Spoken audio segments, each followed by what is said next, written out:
और उस आत्मलिंग को जिस दिन हमने जान लिया, हम कहते हैं कि भगवान के मंदिर में जाते हैं, जब शिव जी के मंदिर में जाते हैं, भगवान का भजन करने जाते हैं, दर्शन करने के लिए जाते हैं, जब भगवान के मंदिर में पहुंचते हैं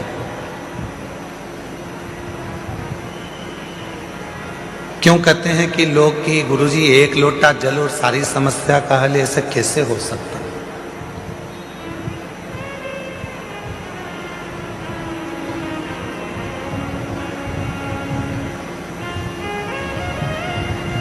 कैसे हो सकता है? शिव महापुराण की कथा कहती है कि वो एक लोटा जल सारी समस्या का हल ऐसे होता है। घर से जब हम जल लेकर चलते हैं तो भगवान देवाधिदेव महादेव के पास में भरोसा लेकर जाते हैं, विश्वास लेकर जाते हैं।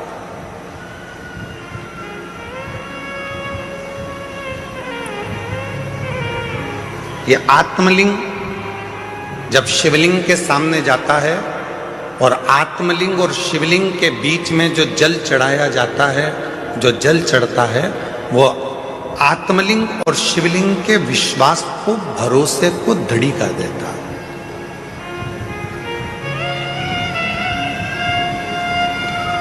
फिर दुनिया का ऐसा कोई काम नहीं रहता जो आप कर नहीं सकते।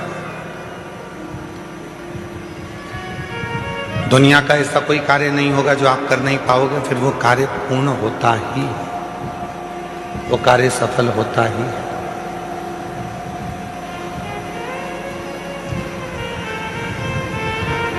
एक सुंदर चरित्र, उधर आवाज नहीं जा रही है भाई,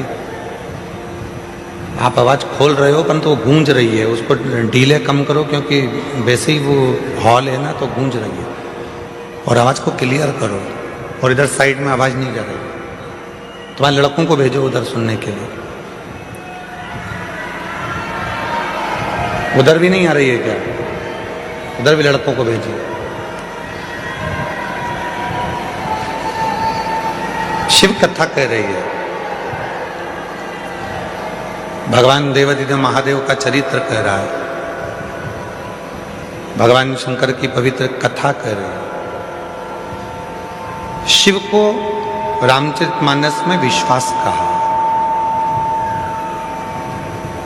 और जब व्यक्ति के जीवन में विश्वास प्रबल हो जाता है, भरोसा दृढ़ हो जाता है, तो उसका कार्य अपने आप सफल होना प्रारंभ हो जाता है। अपने आप वो कर्म भी करता है, मेहनत भी करता है, परिश्रम भी करता है, और शिव पर भरोसा कर कर आगे भी बढ़ता है। पर कभी कभी ऐसा योग भी बन जाता है कि हम मंदिर जाते जाते, भगवान का दर्शन करते करते, भगवान को एक लोटा जल चढ़ाते चढ़ाते, भजन करते करते, कभी कभी ऐसा भी समय आ जाता है कि हमारा मन, एक दिन ऐसा होता है कि अब मंदिर नहीं जाऊं तो अच्छा, बहुत दिन हो गए।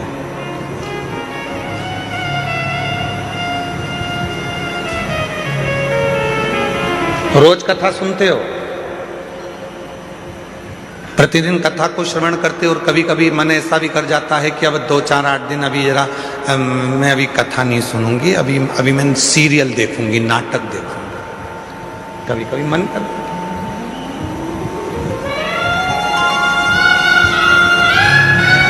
रोज ही तो सुनते हैं,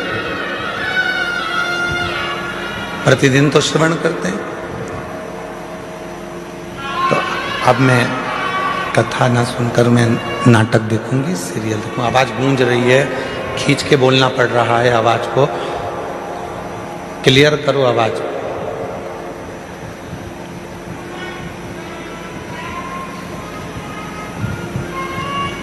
कभी कभी मन कर जाता है ऐसा कि अब मैं, इतने दिन मैंने कथा सुन ली है, इतने दिन मैं मंदिर चली गई हूँ, इतने दिन मैंने सत्संग कर लिया, इतने दिन मैंने कीर्तन कर लिया है, इतने दिन मैंने मंत्र जाप कर लिया है, इतने दिन मैंने नाम जाप कर लिया है, अब मैं थोड़े दिन नहीं करूँगी। क्यों? कभी आपने विचार करा कि ऐसा मन में भाव क्यों आ जाता है? किस लिए आ जाता है? गुरु में और भगवान में एक बहुत बड़ा अंतर है। गुरु में और परमात्मा में एक बहुत बड़ा अंतर है। गुरु में और ईश्वर में एक बहुत बड़ा अंतर है। गुरु में और भगवान में एक बहुत बड़ा अंतर है। गुरु का काम है आपको मंदिर तक भेजना। गुरु का काम है आपके हाथ में माला पकड़ाना। गुरु का काम है आपको शंकर के मंदिर तक भेजना। गुरु का काम है आपको कथा तक भेजना। गुरु का काम है आपको भजन तक भेजना। गुरु का काम है आपको मंदिर तक भेजना। और परमात्मा का काम क्या है? भगवान का काम क्या है? बिल्कुल इसके विपरीत। गुरु क्या करेगा? माला पकड़ाएगा। भगवान क्या करेगा? माल पकड़ा के माला छुड़ा देगा। गुरु क्या करेगा? मंदिर पहुंचाएगा। भगवान क्या करेगा? मंदिर से दूर हटाएगा। भगवान क्या करेगा? तुम्हें मंदिर से दूर भगाएगा। क्यों? अगर यह मंदिर आता रहेगा तो मुझे देते रहना पड़ेगा, इसलिए इसको एक बार में इतना दे देता हूं कि ये व्यस्त हो जाएगा, इतना व्यस्त हो जाएगा कि मंदिर आना छोड़ देगा तो मैं इसको देना छोड़ दूंगा। और गुरु क्या कर रहा है? मंदिर जा। गुरु क्या कर रहा है? एक लोटा जल चढ़ा। गुरु क्या कर रहा है? माला पकड़। गुरु क्या कर रहा है? कथा सुनो, रोज सुनो, 15 मिनट सुनो, 5 मिनट सुनो, 10 मिनट सुनो, 15 मिनट सुनो, 20 मिनट सुनो, पर प्रतिदिन कथा सुनो। ये गुरु कह रहा है। और भगवान क्या कर रहा है? इसको आज ऐसी फिल्म में उलझाऊंगा कि आज की कथा पूरी इसकी छुड़ा दूंगा। कथा छूटी तो कहते हैं ना, तू बोला मैं चला। विक्रम बेताल कथा छुड़ा।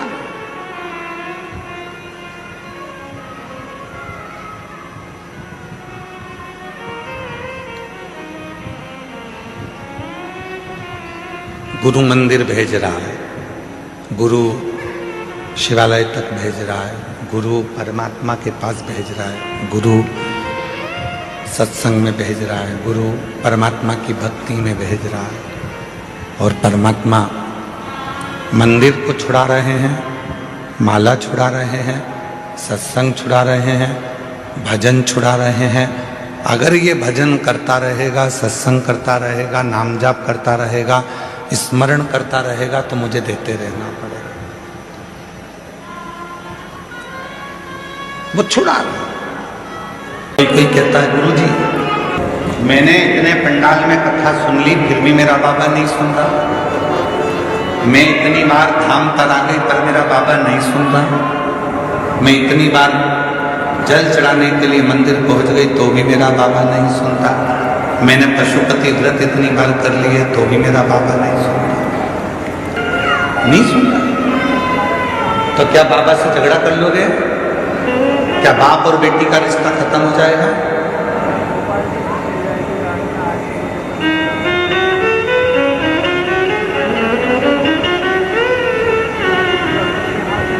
क्या बाप और बेटे का संबंध खत्म हो जाएगा?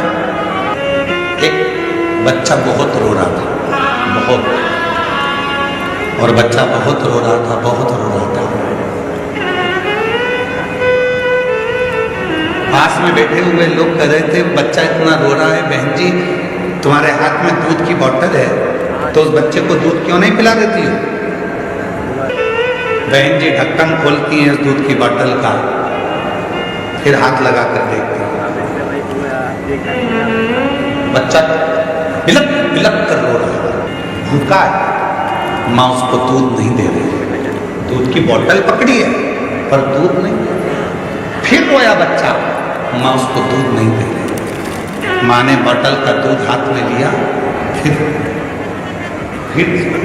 फिर चला। जब दूध हाथ में है ही तो दे दे बच्चे के मुख में, पर माँ नहीं दे रही। भले बच्चा कितना भी रोए, कितना भी बिलखे, पर माँ उसको दूध नहीं दे रही। क्यों? क्योंकि दूध अभी गर्म है। हो सकता है तुमने 5 बार पशुपति व्रत कर लिए, 25 बार तुम कुबेरेश्वर धाम आ गए, शिव जी के मंदिर में जल चढ़ाते चढ़ाते तुम्हारे 2-4 साल निकल गए, उसके बाद भी शंकर जी नहीं दे रहे हैं। समझ लेना दूध अभी गर्म है, देगा, थोड़ा समय लगेगा। देगा। माँ वो दूध की बोतल अपने हाथ में अपने बच्चे के लिए रखी है, देगी, पर अपने बच्चे का हित देख रही है। मैं दूध दूंगी और इसका मुंह जल गया, बोल नहीं पाएगा, क्या बोलेगा, इसलिए थोड़ा ठंडा कर कर दूंगी।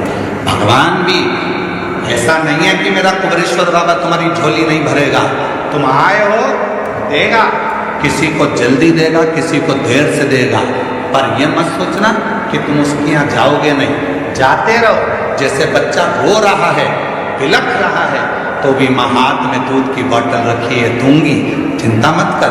अगर वो बच्चा चुप हो गया तो माँ सोचेगी अब बाद में दूंगी, पर बच्चा रोता रहेगा तो वो एक ना एक बार ठंडा कर कर दे ही देगी। उसी तरह तुम भी आते रहोगे तो वो एक ना एक दिन कृपा कर दे ही देगा।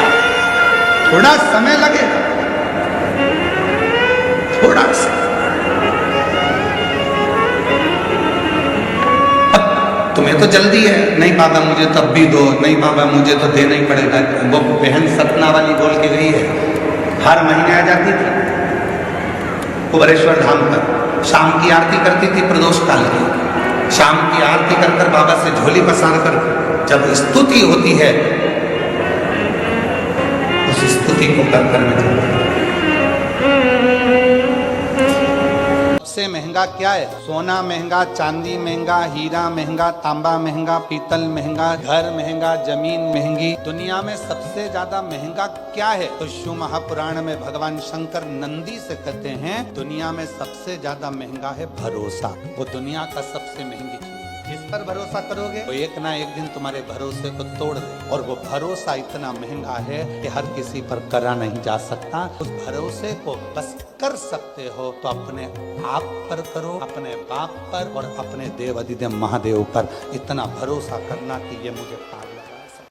एक रिश्ता वो होता है जो जन्म लेने के बाद से मरने तक रहता है, और एक रिश्ता वो होता है जन्म नहीं लिया उसके पहले से लेकर मरोगे उसके बाद तक एक रिश्ता चलता है, उसकी उम्र नहीं होती। वो रिश्ता है शिव से रिश्ता, क्योंकि शंकर की कोई उम्र नहीं, संसार के लोगों की उम्र है, तो एक उम्र तक का रिश्ता होता है, शिव जी की कोई उम्र नहीं है। हर हर महादेव, श्री शिवाय नमस्तुभम। पूजनीय गुरु जी द्वारा बताए गए 20 फरवरी शुक्रवार की तृतीय तिथि है, और शिव की प्रार्थना, काम क्यों नहीं हो रहा, कैसे नहीं हो रहा, वह सभी आपका उपाय बताया गया है, तो आप ज़रूर करें। शुक्रवार का विशेष उपाय बताया गया है, और जल चढ़ाना क्या महत्व है वो भी बताया गया है। कथा सुनो और शिव जी को क्यों नहीं सुन रहे और क्या फल नहीं मिल रहा, तो आपको सभी चीज़ों को आपको इसमें बताया गया है, तो आप ज़रूर सुने।